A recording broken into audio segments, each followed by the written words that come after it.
정도전 시대의 시대적인 상황을 보면 간단히 말해서 원나라 사회의 원나라 후기 사회입니다. 원나라가 망하기 직전 상황인데요. 그런데 원나라가 이제 우리나라에 오랫동안 사회적으로 영향을 미치고 있었죠. 우리나라를 원나라가 간접적으로 지배하고 있었는데 원나라의 사회적 분위기가 조선사회에도, 조선이 아니고 그때는 고려죠. 고려사회에도 꽤 영향을 주었다. 제가 여러 개의 그림을 가져왔는데 맨 왼편의 사진은 족두리죠.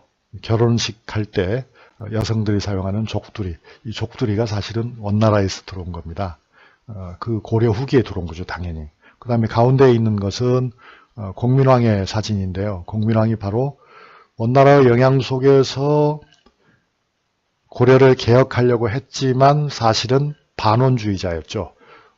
그건 당연한 것이라고 보죠. 원나라가 우리나라를 강하게 압박해왔는데 원나라가 기울고 있다고 하는 것을 눈치챈 공민왕은 고려를 자주적인 국가, 그리고 고려, 그 당시에 이미 400년 이상 된 고려입니다. 고려의 오래된 폐습을 없애려고 많은 노력을 했습니다. 그 폐습이라는 건 가장 중심이 되는 것은 백성들이 부정과 부패에 짓눌려 가지고 숨을 제대로 쉬지 못하고 있었다는 그 점을 정리하려고 했던 것이죠.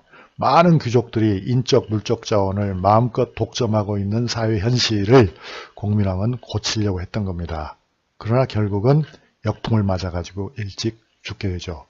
그 다음에 이제 건너편의 사진 하나는 뭐냐면 몽골 역시도 사실은 고려의 영향을 좀 받긴 받았죠. 그래서 말하자면 우리나라에는 몽골의 영향이 많이 들어와 있고 몽골에는 또 우리의 한류가 영향을 주고 있었습니다. 그런데 이제 우리가 몽골에 준 영향이라고 하는 것은 정치적, 사회적 영향은 아니고 문화적 영향이었다고 하죠. 그래서 그걸 고려풍이라고 합니다. 말하자면 그 당시에 케이팝 스타가 있었던 거죠. 어쨌든 이 원나라에 대해서도 지금 자세하게 설명할 겨를은 없는데요. 그 원나라가, 몽골의 원나라가 우리 사회에 당시 우리 사회에 많은 영향을 줬다라고 제가 말씀드렸는데 그걸 이해하지 못하실 분이 있을 것 같아서 간단하게 네 가지를 찍어서 이야기하겠습니다. 하나는 뭐냐면 원나라는 과학기술이 꽃피었던 나라예요. 그래서 이제 그런 분위기가 고려 사회에도 수용이 되기 시작해서 나중에 조선 전기가 되면 세종 때 얼마나 과학기술의 천국으로 조선이 화려하게 성장합니까? 그게 이제 다 원나라의 영향이 있었다는 거죠. 그 다음에 두 번째로는 원나라는 세계 역사상 사실상 최초로 그 앞에도 있긴 있었지만 본격적으로는 원나라 때 이르러서 지폐를 사용하게 됩니다. 지폐라고 하는 것은 그야말로 말 그대로 종이돈이잖아요. 종이돈은 서구 사회에서는 전혀 상상도 못한 거였어요.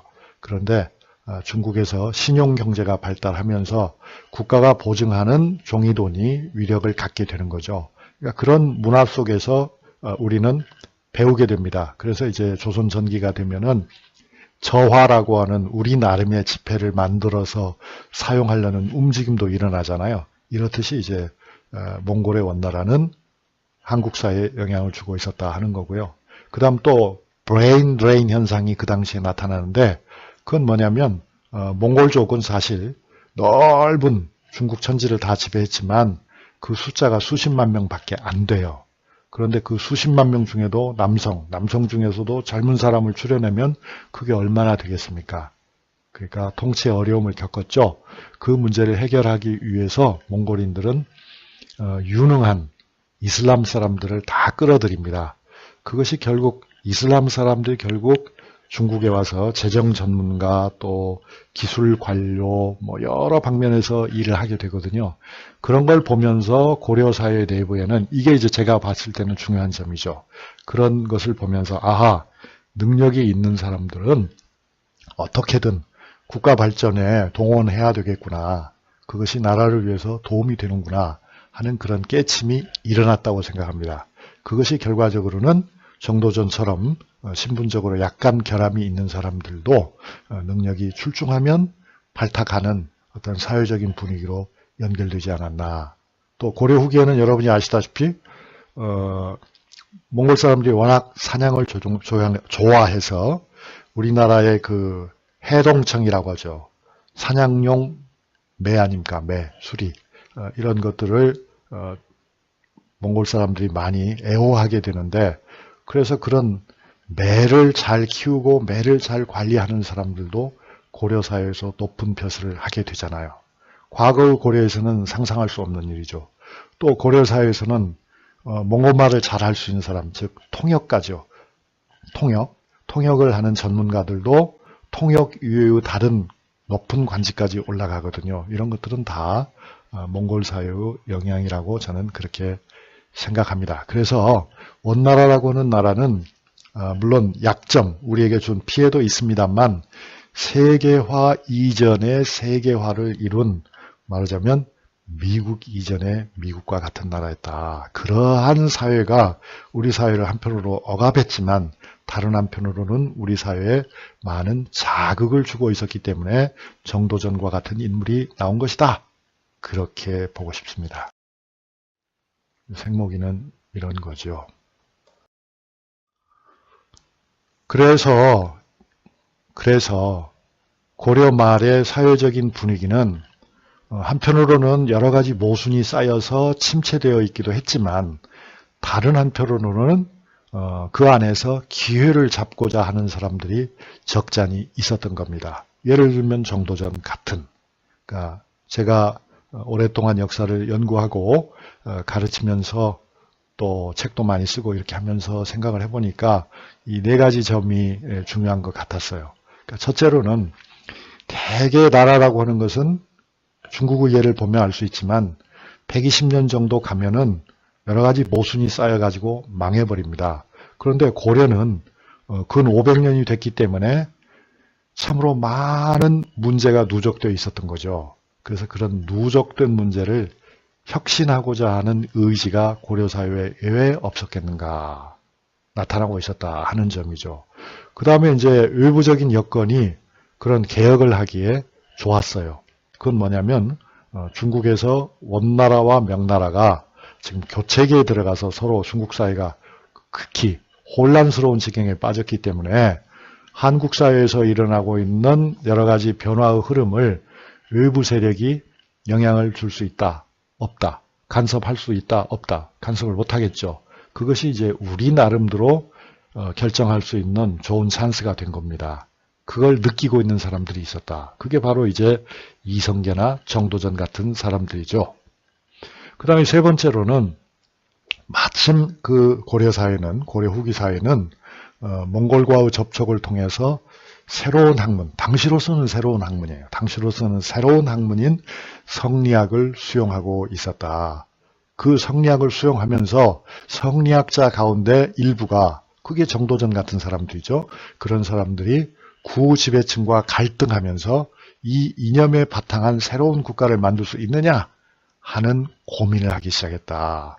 그 다음에 끝으로는 이 몽골 제국의 유산이라고 써서 여러분이 좀 오해할 수도 있는데 설명이 필요하죠.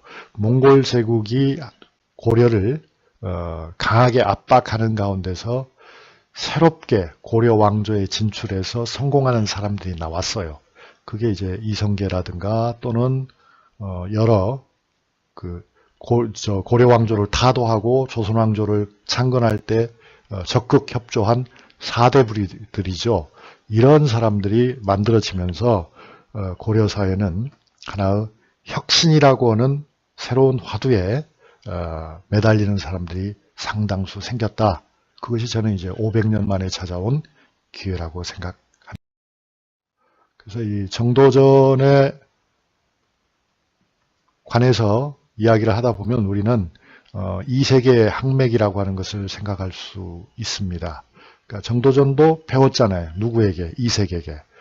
이세계에게 배운 사람은 정도전만이 아니다. 정몽주, 박상충, 여러 사람들이 있어요. 당시에 기라성 같은 인물들이 다 최고의 학자인 이세계에게서 배웠고요. 그 이세기라고 하는 사람은 또 이재현이라고 하는 사람에게 배웠고, 이재현이라는 사람은 또 백이정에게 배웠고, 이렇게 많은 사람들, 그 사람들은 결국 원나라로부터 성리학을 수용한 그런 흐름이었던 것입니다. 그러니까 만약에 원나라를 통해서 고려사회가 성리학을 수용하지 못했더라면 조선왕조는 탄생할 수 없었다고 보겠죠. 그런데 물론 성리학이 들어왔다고 해서 고려왕조가 자동적으로 그럼 넘어지느냐? 그건 물론 아닌 것입니다. 가령 정도전의 스승인 이색만 하더라도, 그리고 정도전의 가장 친한 친구였던 공부 잘하는 정몽주만 하더라도 이 사람들은 고려왕조를 끝까지 지지하고 고려왕조를 끝까지 어떻게든지 유지하려고 노력을 했거든요. 변화를 선택하지 않았거든요. 그런데 이제 정도전과 같은 사람들도 있었다. 그 사람들이 훨씬 더 이념에 충실한 그러한 선비들이었던 거죠.